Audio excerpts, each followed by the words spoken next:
आज रोहित सुबह से सोच में है कि आखिर कीर्ति को हुआ क्या है। वो दिन पर दिन उदास और टेंशन में लग रही है। ना हंसना ना बोलना। अभी तो हमारी शादी को 2 साल ही हुए हैं। घर में किसी चीज़ की कोई कमी नहीं है। हर चीज़ नए मॉडल की है। बढ़िया घर, मेड भी आती है, झाड़ू बर्तन वाली भी लगा रखा है। मम्मी पापा गांव में रहते हैं, कभी कभी आते हैं, तब उसके चेहरे पर थोड़ी रौनक दिखाई देती है। अगर वो सुंदर है तो कम तो मैं भी नहीं। तो क्या वो शादी से पहले किसी और को पसंद करती थी? नहीं नहीं, वो तो रोहित को बहुत प्यार करती है, उसका इतना ध्यान रखती है। जब उसकी बहन और जीजा जी आते हैं, उनकी अच्छे से मेहमान नवाजी भी करती है। हर तीज त्योहार में दान दक्षिणा देना सब याद रखती है। कभी किसी के सामने मेरी कोई बुराई नहीं करती। पर फिर वजह क्या है उसकी उदासी की? रोहित सुबह से सोच सोच कर परेशान था। कुछ दिनों से ऐसा लग रहा था जैसे हमारे बीच दूरी आ गई है। शाम की चाय के बाद कीर्ति रात के खाने की तैयारी में लग गई तो रोहित ने सोचा काफ़ी दिन हो गए हैं निखिल से मिले। निखिल रोहित का दोस्त है और उसकी शादी को अभी 4 महीने ही हुए हैं, तो उसके घर उससे मिल कर आता हूँ। रोहित ने निखिल को फ़ोन करके पूछा, निखिल तुम कहाँ पर हो? तो निखिल बोला, घर पर ही हूँ। तो रोहित ने कहा, ठीक है, मैं तुमसे मिलने आता हूँ। वो बाइक लेकर उसके घर पहुँच जाता है। निखिल अपनी पत्नी से कहता है, चाय ले आओ। तो रोहित ने कहा, अरे वाह, तुमने तो पहले ही तैयारी करवा रखी थी। तो उसने कहा, हाँ भाई। उसकी पत्नी चाय और आलू प्याज के पकौड़े ले आती है। फिर निखिल और रोहित और निखिल की पत्नी तीनों चाय पीने लगते हैं। निखिल कहता है, यार पकौड़े खा, मेरी पत्नी बड़े ही स्वादिष्ट पकौड़े बनाती है। चाय तो गजब की ही बनाती है, सारी थकावट दूर हो जाएगी। रोहित चाय पीते हुए सोचता है कि चाय कितनी मीठी है, पकौड़े भी ज़्यादा बढ़िया नहीं बने हैं।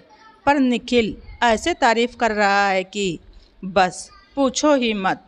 कुछ देर बैठकर रोहित ने उससे कहा, चल यार बाहर तक चलते हैं, इतना खाया है हजम तो कर लें। तो उसने कहा, ठीक है। वो दोनों बाहर आ जाते हैं। रोहित निखिल से कहता है, यार निखिल एक बात पूछूं तुमसे, बुरा मत मानना। तो निखिल कहता है, अरे हाँ यार कहो ना, यारों के बीच में क्या बुरा मानना। तो रोहित कहता है, यार चाय तो इतनी मीठी थी और पकौड़ों में भी नमक बिल्कुल भी नहीं था, फिर भी तुम इतनी तारीफ़ किए जा रहे थे, ये क्या राज है? तो निखिल ने कहा, अरे यार कुछ नहीं, तुमने चीज़ों का स्वाद देखा, मैंने अपनी पत्नी के चेहरे की खुशी देखी। इतनी गर्मी में भी वो पूरा दिन किचन में लगी रहती है, हमारे मकान को घर बनाती है। अभी वो पढ़ ही रही थी कि शादी हो गई, धीरे धीरे सब सीख जाएगी। एक दूसरे की तारीफ़ करते रहना चाहिए, इससे प्यार बढ़ता है और दूसरी बार और अच्छा करने की चाह भी बढ़ जाती है। रोहित उसे बाय बोलकर वापस अपने घर आ जाता है। इतने में खाने का समय हो गया था। कीर्ति ने पूछा, खाना लगा दूं? तो रोहित ने कहा, हाँ लगा दो। आज खाने में मटर पनीर की सब्जी, चावल, रोटी, सलाद और बूंदी का रायता था। रोहित खाना खाने लगा तो 2 बाइट खाने के बाद बोला, कीर्ति आज मैं 1 रोटी ज़्यादा खाऊंगा। सब्जी बहुत ही स्वादिष्ट बनी है, सचमुच तुम्हारे हाथों में तो जादू है, और ये रायता का स्वाद तो बहुत ही बढ़िया है।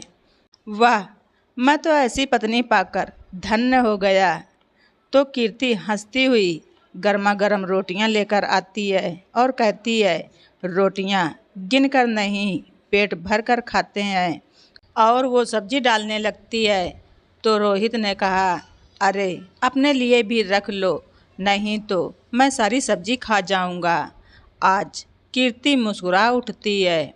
अब तो हर रोज रोहित कभी पराठे की तो कभी कीर्ति के बालों की तो कभी उसकी साड़ी की तारीफ करने लगा था। कीर्ति के चेहरे का ग्लो भी अब लौटने लगा था। वो दिन ब दिन चमकने लगी थी।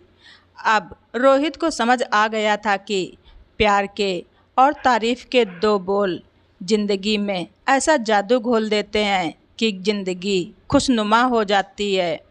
अब कीर्ति बहुत ही खुश रहने लगी थी।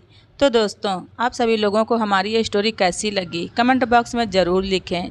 तो दोस्तों, आप सभी लोगों को हमारी ये स्टोरी कैसी लगी कमेंट बॉक्स में ज़रूर लिखें। चैनल पर नए हैं तो सब्सक्राइब करना ना भूलें। धन्यवाद। रिचा वाइस।